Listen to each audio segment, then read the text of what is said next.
In our daily life, we face a lot of difficulties and challenges. Being a monk, there's a lot of time and energy. So the more I study, the more it makes me quite surprised, curious, the wisdom and the compassion. Awake people, even if one, two, three, 10, that will be my great contribution rather than building monastery to be able to awake or to be able to enlighten someone to realize the true nature of themselves. That will be my life contribution. That kind of wisdom or realization one should really have or experience in our life. First of all, you must have the view or Hello, Venerable. Thank you so much for being here with us for Chung Institute podcast. Venerable Tsering, you have been a Venerable monk for a really long time. What motivated you? What inspired you to ordain? And what inspires you to keep going in the path? First of all, thank you so much for inviting me. Yes, the question is quite deep. It has a lot of answers to say. I think initially it's my own culture or it's my own karmic connection that allowed me to become a monk. And later, I think teachings of the Buddha who kept me on this path and continuously on and continuously to be a monk because the Buddha's teaching is quite deep and profound. So the more I study, the more it makes me quite surprised and curious about the Buddha's teaching, especially the two wings, we call it, the wisdom and the compassion, which is extremely emphasized in Tibetan Buddhist teachings. Whatever you do, read a sutra, or even you study a philosophical text, it talks about the importance of the compassion and the wisdom. When I say wisdom, it's quite deep. So it's basically about the non-dualistic approach or view, really importance in our life. Really, it's me on this path and continuously to be a monk. And as a monk in our culture, we have a lot of time to study and practice. So if you are lay practitioner, so you have a lot of things to do. You wouldn't have enough time and energy to continue the practice of the Dharma. So I found there's a lot of time and energy as a monk. So you can spend your time and energy for continuous study and practice. Can you, Venerable, say more about the two wings? People who have never heard about it. Compassion and wisdom. Normally when we talk about the compassion, it might have a different approach or different understanding of the people, but in Buddhism generally, especially in Tibetan Buddhism, when we talk about the compassion, your compassion must be saturated by the non-dualistic wisdom. Otherwise, if the compassion is driven by your own egoistic view, then it will be very much limited and very much discriminated and biased. So, for example, first of all, you must have the view or wisdom that nothing is really inherently exist and it's on your projection, it's on your perception. So, having realized that, generate the real compassion to entire being who are not really awakened, the motivation of waking up all entire being to the reality. So that kind of compassion we are talking about here. When I say wisdom, generally in Buddhism and specifically in Tibetan Buddhism, it's understood as a non-dual approach, realizing or experiencing that everything is your own projection, everything is your own mind. Relatively, of course, it exists, good and bad. Dualistic approach exists in realistic world, but ultimately there's nothing real to really grasp or to really attach to. That kind of wisdom or realization one should really have or experience in our life. How can somebody experience this? Is there a particular practice maybe that somebody can begin now in order to kind of work toward that? What advice can you give? Really, the practice can be a different approach, right? Some people by reading sutra, they can practice the combination of the compassion and wisdom. Some people by performing a ritual, they can practice. For some people, by walking on, by just sitting on meditation, they can practice a combination of these two. I don't think there's one specific approach. So it depends on your background, your culture, your situation. But I would advise people that in our daily life, we face a lot of difficulties and challenges with the environment, with the people, with the society. So instead of really getting irritated or getting angry about it, be with yourself and realize that on perception, I cannot really escape. Just accepting and be open with the world, be open with the whatever coming around. So accepting and by realizing or by accepting, by opening yourself to the world, so that really allow you to practice the compassion and wisdom in your daily life. Thank you. Sometimes people, they sit there and they are so determined, Venerable, right? Like they're going to be compassionate to whatever happens, but they're going to accept. And sometimes the accepting becomes passive, passively allowing something harmful to happen that later they find themselves regretting. We hear a lot about this here. How do they actually do that in the hardship, right? Because when we're sitting, when we're in a safe environment, that's easy. Yeah, that's true. That's really true. Actually, even His Holiness the 14th Dalai Lama, I heard that. So he is saying it's easy to say or teach about the passion and the forbearance, but practically, if someone come to me and say very harsh word, probably I wouldn't be able to be patient. Yeah, I heard he is saying something like that, and I think we must have view or wisdom, meaning nothing is controlled. In this dualistic world, anything can exist. Our personal life goes into, a very high, sometimes it goes to very well, sometimes it doesn't go very well. So the ups and downs, it's not in our control. So we must know that. So we should have the experience about it. So once we have the view or the experiential view about our personal life, about the society, about the situation, about everything, then I think the wisdom leads, and the wisdom gives us some direction to be patient or to accept whatever is going in our world. Even someone tells me very harsh word, if I don't have the non-dualistic view, I'm so egoistic, then I probably react him or her, and then I would probably say something bad, and then I will really regret later on in the day. So the view or the wisdom we should experience, we should practice in our daily life. So if our life is driven by the wisdom, then I think we will have the peaceful or very smooth journey. So otherwise, if our life is driven by the egoistic view, then you will face a lot of bumpy roads and a lot of challenges. Probably we will come across and very bad or dangerous accidents. Right, you. That's something that is so easy to say, isn't it? But hard to, That's hard to really really understand. hard. That's really true.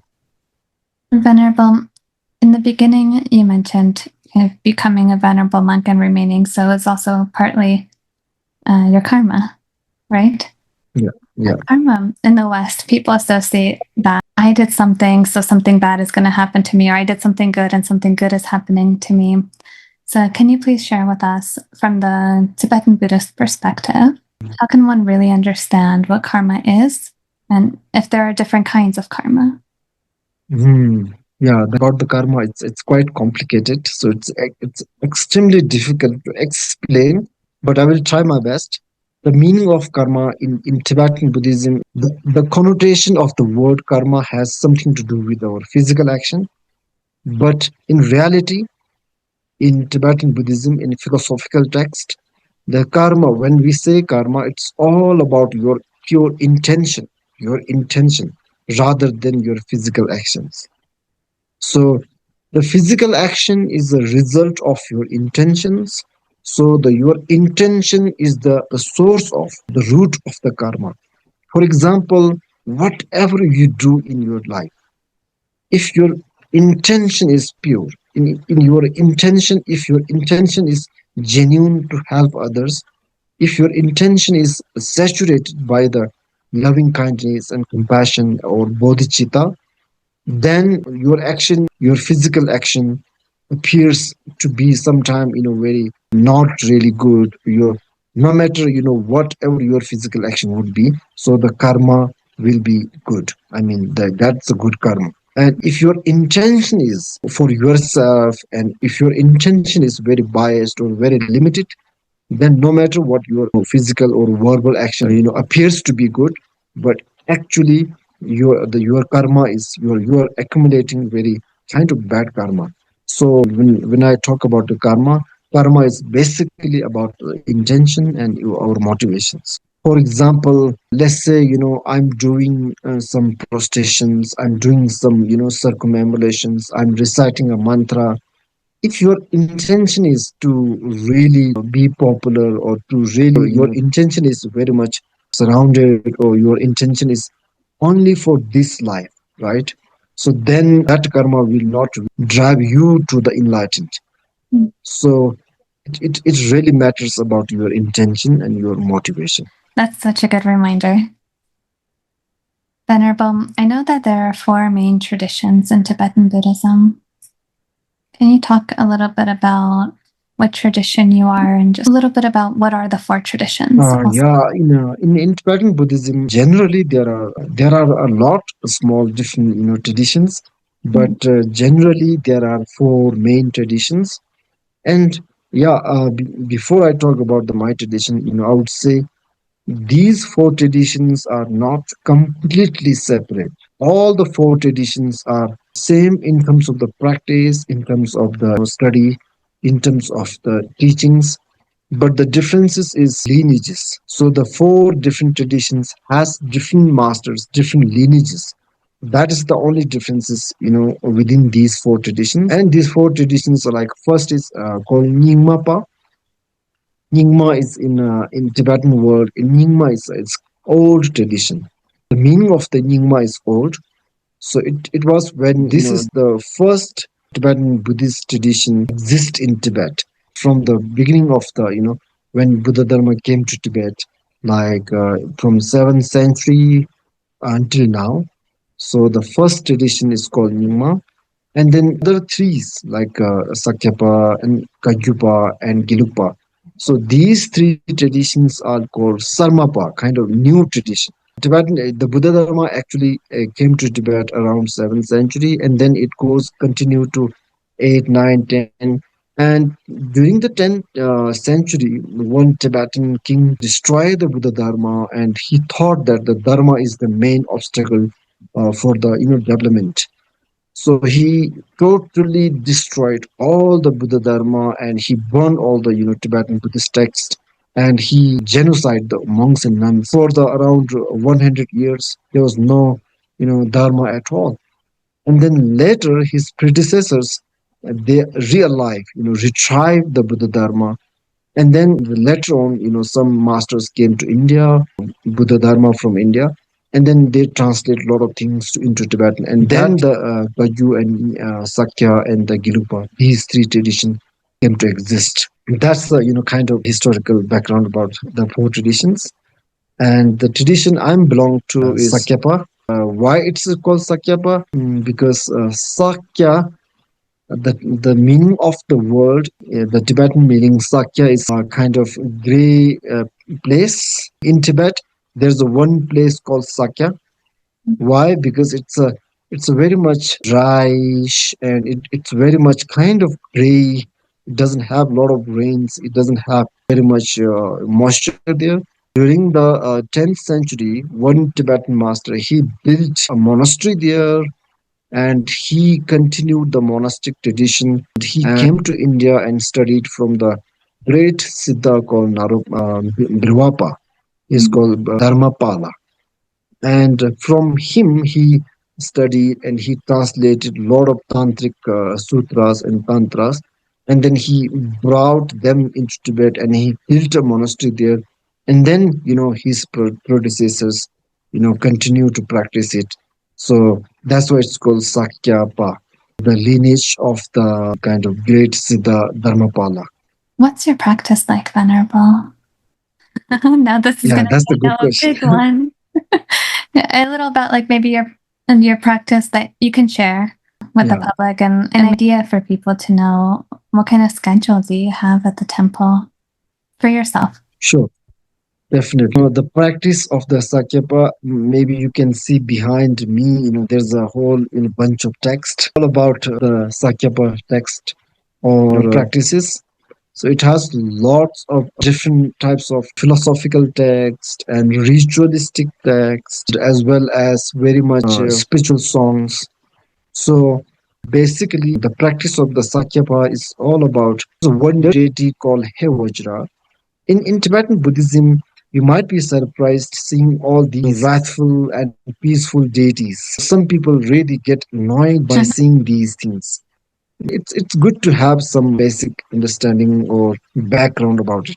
There's one wrathful deity called Hevajra. In Sanskrit, it's called Hevajra. So that practice, normally in Sakyapa, we practice about the Hevajra Tantra. It's all about Tantra. The Tantra is about like how can we really transform our impure perception into pure perception. It's all about the three perceptions, like impure perception transformed into pure perception, and pure perception must be transformed into your experiential perception. So yeah, when I talk about the pure and impure, it's like normally we think that maybe when I see something, it's beautiful, and I really think that the beautiful is exist outside there. When someone come to me and said, "Oh, it doesn't look like beautiful," and I get frightened, I get annoyed. Why are you saying that? I see this as a beautiful, and it's really beautiful. So actually, it's on it's on my own perception. All the quarrel and disputes comes in this world because we don't really experience, we don't really understand that whatever you see, whatever you feel, whatever you are seeing is not real. It doesn't really exist. And you think that whatever you are seeing, hearing is really true. Or when something goes beyond our own thoughts and feelings and emotions, then we get annoyed and then we started to quarrel or feel uncomfortable with the situation or with the people or whatever. That is the kind of impure perception that we call in our practice.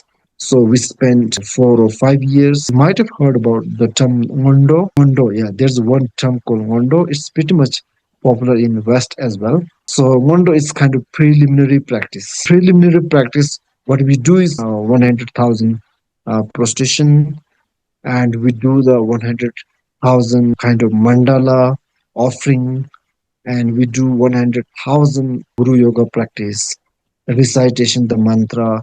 So 400,000, 400,000 Allah. That allows you to really be prepared to the real teaching. And the real teaching is meditating or visualizing that whatever you are seeing, you are feeling is just a deity. When I see you, I'm supposed to really imagine or visualize that I'm really seeing a deity, not a Western or Vietnamese man. So that would be my impure perception. If I see you as a Vietnamese nun or bored hair, then I will have some judgment about you. That judgment might not be true, and I think that is true. Whatever I'm seeing is I'm supposed to visualize or imagine as a deity, and the deity can be anything. There's so many deities: the outer deity, the inner deity, and the secret deity. When we talk about the deity, the innermost deity is the true nature of yourself. So my practice we are doing in our monastery is all about the impure perception transforming into pure perception, and the pure perception transforming. For example, everything my perception is not really true and it's impure perception. I should imagine everything as a deity. And experiential perception, what is deity, right? So that's a big question. What is deity? So someone asked me, would ask me, oh, the deity really exists out there? And then I'm supposed to practice even the deity, it's our own imagination. The ultimate, the secret, innermost deity is the true nature of yourself. So yeah, my practice is kind of about these things. Venerable, what happens after you see everything as deities, and then what? Hmm, wonderful question. I think why our masters ask us to imagine or visualize everything as a deity, because we venerate deities and we honor deities. When I see you as a deity, when I see someone as a deity, I will not have kind of attachment. I will not have kind of bias. I will not have anger. So, deity in our tradition, we venerate a lot. Just seeing the deity, only the positive energy and positive motivation arises within my world. There will not be very much dualistic or egoistic or very much negative emotions. I think that's why our masters, our gurus ask us and suggested us, advise us to visualize everything as a deity. And now you are completed, just seeing everything as a deity? Not really. So even the visualization, if you are a hold on everything as a deity, that's all, and that's not really complete enough.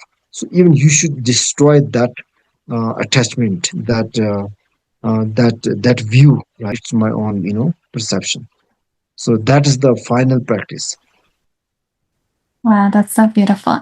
Venerable, it seems like that in itself is a method to alleviate or release the afflicted mind. Yeah, that's the kind of method of release or overcome from the negative or afflictive emotions. Yeah. Venerable, many people in the West, especially, they go see Lamas, they go see Rinpoches and Venerable monks and nuns. Can you talk about what's the difference?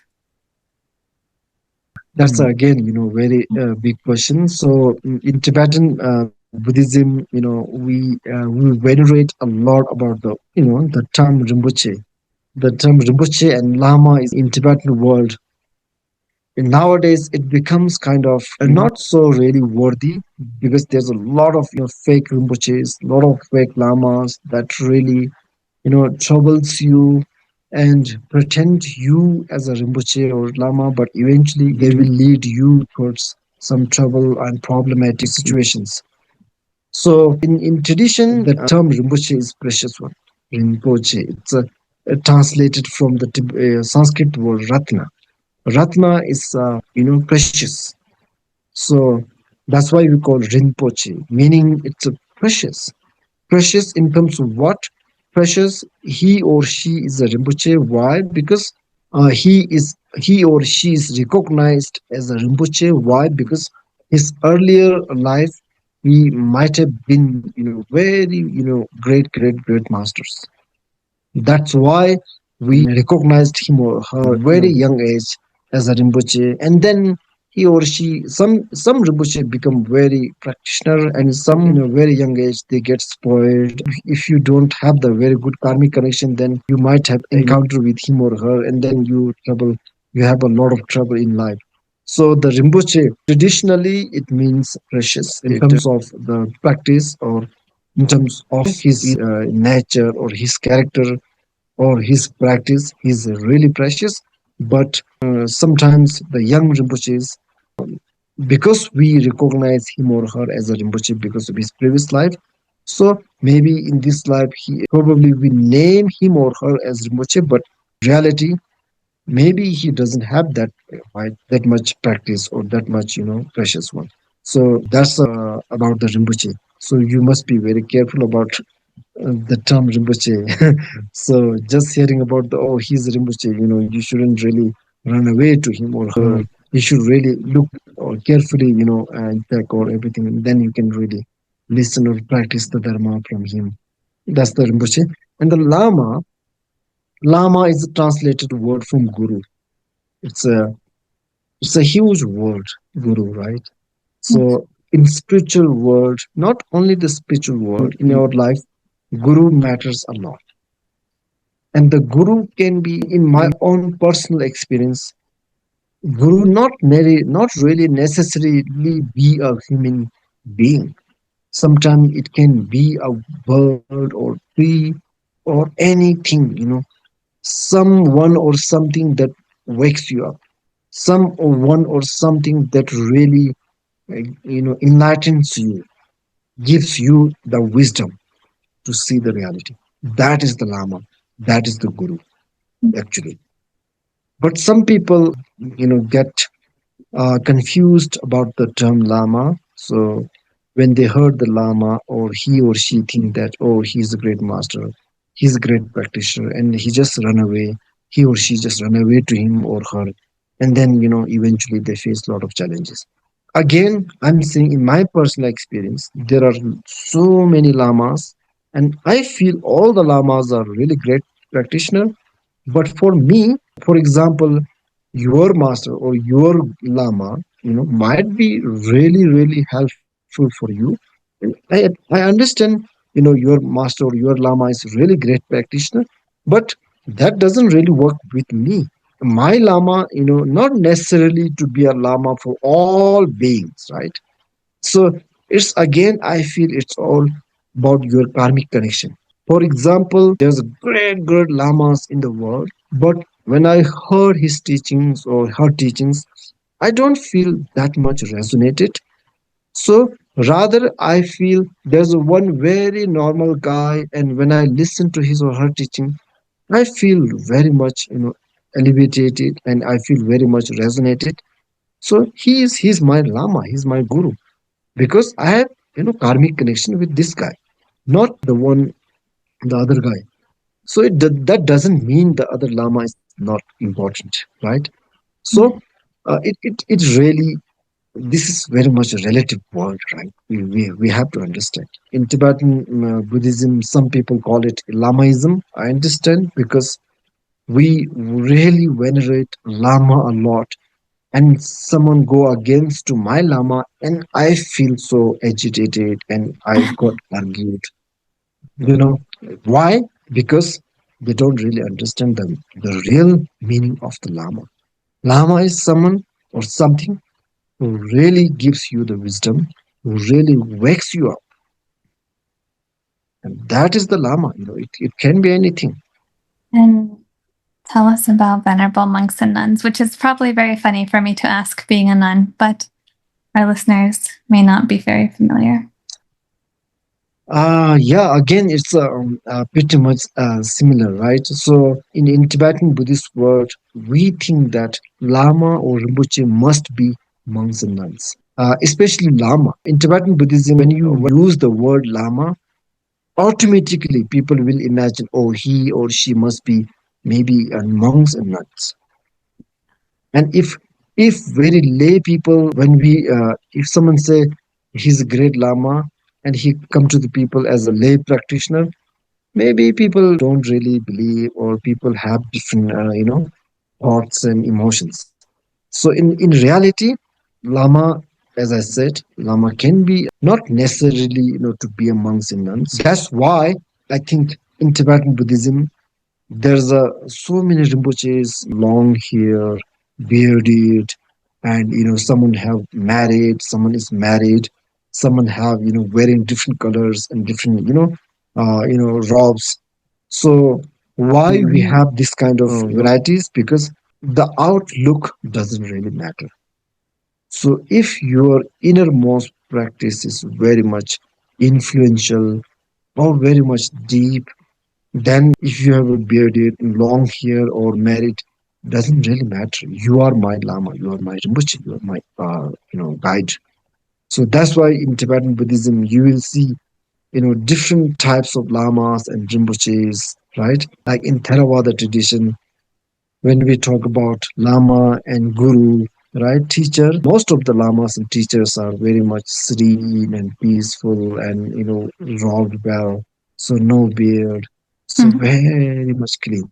So in Tibetan Buddhist, it's a very much chaotic, and people get quite confused, what's going here, right? So why? Because if someone or something really wakes you up, you can consider as a lama, in my experience. Well, Venerable, You have been so fortunate to meet your master, and I also have had a fortune to meet my master. But many people, they have not yet met their teacher. And you talked about the Rinpoches that maybe are not so kind of good right now. And then there are such good practitioners as well. So for those who are searching for a teacher, what advice can you give them? That's a really tough question again. So Sorry, Venerable. yeah, don't worry. So I think again we have to be keep in mind in Buddhism, ultimately you are your own master. So of course the physical guru, that we venerate, separate from ourselves. Initially, we need someone who really guide us, someone who really show us the true path. We need initially, but eventually you are your own master. When your master did something bad, you shouldn't just throw all the teachings and dharmas away, because there's a one practice called the four alliances. So relying on others rather relying on yourself. So meaning, I would suggest there are definitely confusing lot of masters and teachers and gurus and lamas and Rinpoches, but meeting someone, just don't take for granted, right? In his, just meeting him or her, just consider him or her as a lama or practitioner.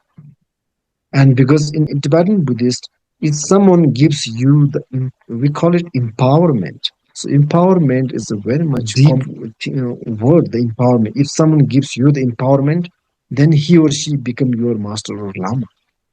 So that's why I think be careful receiving empowerments and receiving, initiations without knowing about him or her. I think before we receive any kind of tantric teachings, we should analyze him or her as much as we can do, right? And then we feel okay, I have this karmic connection with this guy. So then you can jump on next step, and then you can consider him or her as a lama or Rinpoche or teacher, and they can then you can gradually practice rather than taking for granted or jumping on and without analyzation, taking just considering him or her as a lama. So just analyze, and then gradually, and you can go through a few steps, and then you can really accept him or her as a lama. And then again, eventually, you are your own master. So no one can really guide you rather than your own or yourself. Yeah, again, that's relative. In Tibetan tantric teachings, we talk about the outer lama, inner lama, and the innermost teacher or the guru or the lama. The innermost teacher or guru is your own true nature, the reality of yourself, the true nature of yourself. And what is that? I think Show us, that's Venerable. luminous. That's luminous emptiness. Our mind is like a mirror. Sometimes I feel so. Like when you see mirror, a lot of things appears in mirror, right? But the mirror doesn't have the. It has the luminous, but it doesn't have the, the experiences, the experience. So our mind has both. It appears everything, whatever our five doors, five senses, whatever images you give to our mind, it appears in your mind, and then your mind experience it. And then some people, if you don't have the wisdom, we just hold it, and we just don't let it go. So if you the wisdom, let us go, appears, and let it go. So luminous emptiness, luminous experiential luminous. So that's the true nature of our mind. If we are able to practice this in our daily life, so maybe that that will be your own your great master. Thank you, Venerable. Venerable, how can we make the Dhamma more accessible for people who want to practice, but maybe they're afraid of religion or afraid of ideology? I think you are doing, nowadays there's a lot of podcast and interviews, right? So these are the kind of methods you guys are really doing Dharma accessible to the people who are really afraid of ideology or very much on, kind of specific traditions. By doing Dharma podcast and by interview and, and I think, in my experience, talk to the people with their language rather than using very much technological terms.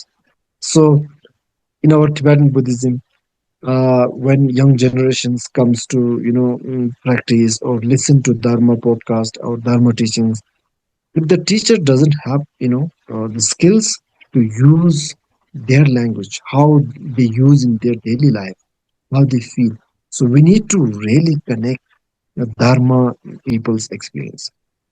I feel there's a huge gap between Dharma practice and Dharma and what people are going through right now at the moment today. First, we need to really understand it. And Dharma is for what? Dharma is to alleviate our sufferings, right? Our problems, our emotions that we are going through at the moment.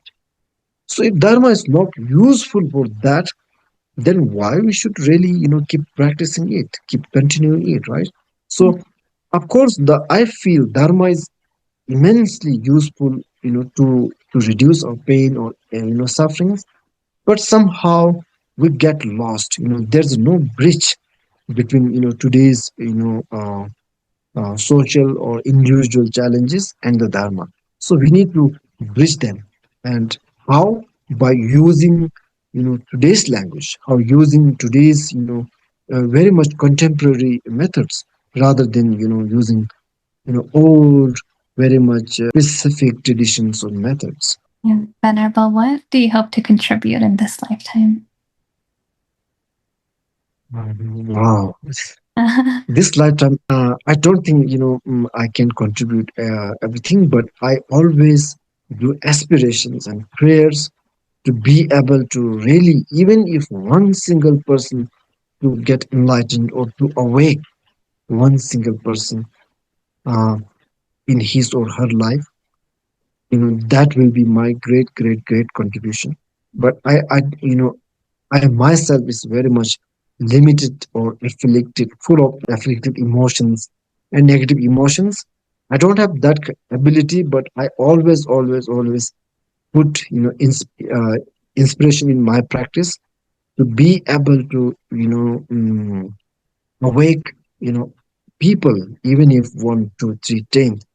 So as much as I practice, I will, if I will be able to really awake 100 or 10 or maybe 1,000 people, that will be my great, great, great contribution rather than building monastery, rather than physical things.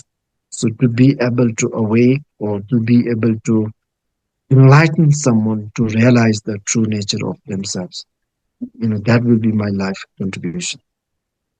Venerable, I really appreciate your honesty and authenticity and really inspiring us that practice is so unlimited.